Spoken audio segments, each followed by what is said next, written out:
Hey everybody, I'm Caitlin with the Dive News Desk, and I'm here with Avi Mallik with Morrison Foerster.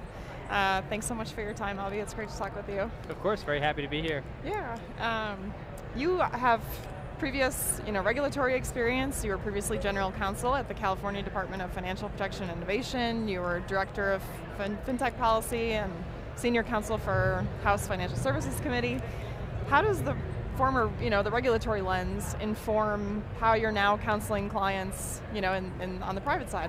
Well, that's a great question. And I would say, first of all, I've been lucky enough to have those wonderful positions in government, working in Congress, being able to work on the predecessor of the Genius Act, working on stablecoin regulation, and then as general counsel of DFPI, which I like to joke is sort of a bonsai tree of financial regulation. It's both very old, with roots going back to the 1800s, and a very young institution, growing very quickly, as in 2020 it received powers to the state of California and the governor to really be a foremost innovation-minded, consumer protection-minded regulator. I think that experience in government has allowed me to see this incredibly dynamic moment in finance and technology from many different perspectives.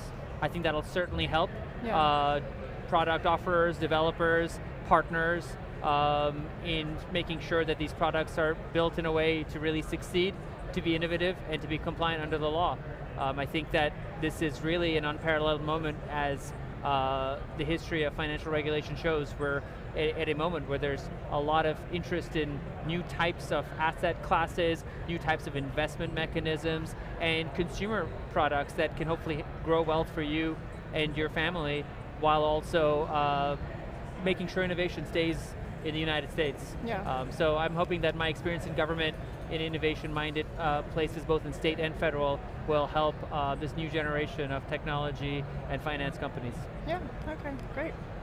What regulatory developments would you say you're watching most closely that could significantly impact the fintech landscape?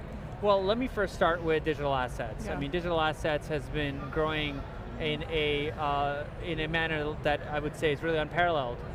When I was in Congress, we worked very closely with the Treasury Department to look at various areas that needed oversight.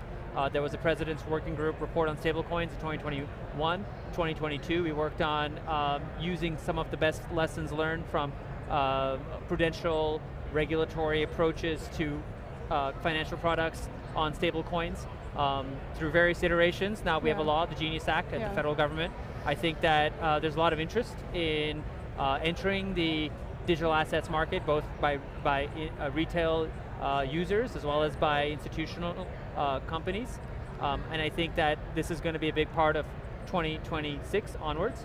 At the same time, I also want to point to what's happening at the states. We've had the BIT license, and the BIT license in New York has been there for 10 years. Well, California has a new licensing system that comes into effect July 1st, 2026 for crypto exchanges, for third-party wallets, for stablecoin issuers, and for crypto kiosks. That's something that I worked on very closely, both with the governor's team as well as various legislators, and then had the privilege of building out that crypto team at DFPI. And really innovation, first and foremost, is at the heart of California, as is consumer protection. I think that that state, as well as New York, as well as other states, are going to come up with common sense approaches to regulation. Hopefully that'll complement whatever comes out of Congress and the federal government. Stepping away from digital assets, you certainly have new types of consumer products. You have your earned wage access company providers, your buy now, pay later. You have interesting bank fintech partnerships. You have this whole development of open banking and APIs that are being built, and the question about how consumers share their data. I think all of those areas are going to continue to sharpen in terms of the need for regulatory clarity, for companies to make sure that they're providing these products in a smart way. Because look, everyone wants to build the next great American company that stands the test of time, the next Google, and I think that it is important that they get it right, and I think good legal counsel will help figure out that balance between state and federal interplay, as well as innovation that hopefully keeps consumers and that sort of sustainability of that product to stay for many years at heart. Yeah.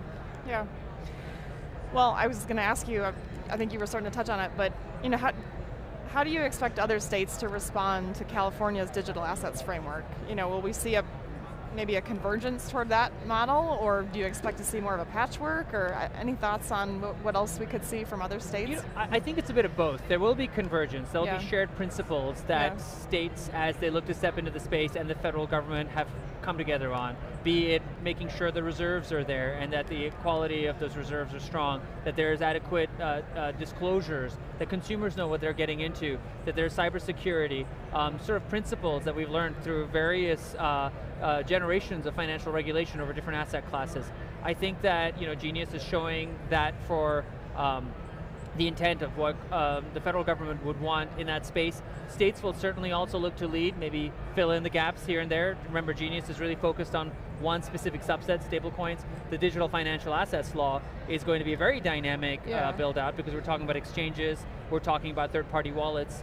Other states may decide to step in as we see more interest and more users in this space. And of course, there's a market framework conversation happening in Congress. Well, we'll see where that goes. But coming from Congress, you've got some very smart people there, but it takes time. It's a slow-moving ship that has a tremendous amount of responsibility, so it proceeds very methodically. So I think it'll be both a convergence, and yes, there will be this sort of patchwork quality, but we have a dual banking system for a reason. We have hopefully sophisticated companies that understand that they must comply with all the laws, the federal laws and the state laws, and hopefully it's done in a manner that allows for innovation to occur here in America, and that they're able to provide their products to the public, and again, stand the test of time. Well,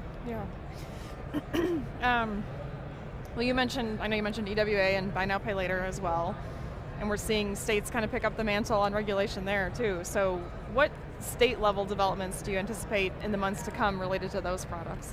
Well, let me first focus with California. So California, through various efforts and after many years, finalized, and the rules came into effect early this year, an earned wage access regulation administered by my former place where I worked, where I was general counsel at DFPI, which I thought was a very common sense approach. There was a strong need to make sure that these products are built correctly. There's a registration requirement for earned wage access providers, allowing for 4 years of, I would say, engagement, maybe scrutiny, examinations as needed. But the products can remain in California and can be used by consumers. I think we threaded that needle. It was important for innovation to remain, while strong consumer protections continuing to exist for the people that were using it. Other states may certainly also decide to do some flavor of that. I know New York is considered a bill. Other states have provided different approaches, but they have to get it right, because at the end of the day, we're talking about people, we're talking about their paychecks in the EWA space. For buy now, pay later, I think California took an approach, certainly. The California financing law requires them to be registered under that regime, which makes a lot of sense. I know, again, going back to New York, a new bill was signed into law earlier this year. It just goes to show that states are getting more and more active. And I think that product offerers need to understand that if there is any regulatory pullback at the federal government, you need to have good counsel, and good counsel that understands how states operate. And it's not just simply what Illinois does, what Washington does, and what Florida does. It's also to understand that they may work together in a multi-state manner, either a joint enforcement action or joint rulemaking, maybe under the umbrella of the Conference of State Bank Supervisors, maybe under another umbrella of multi-states.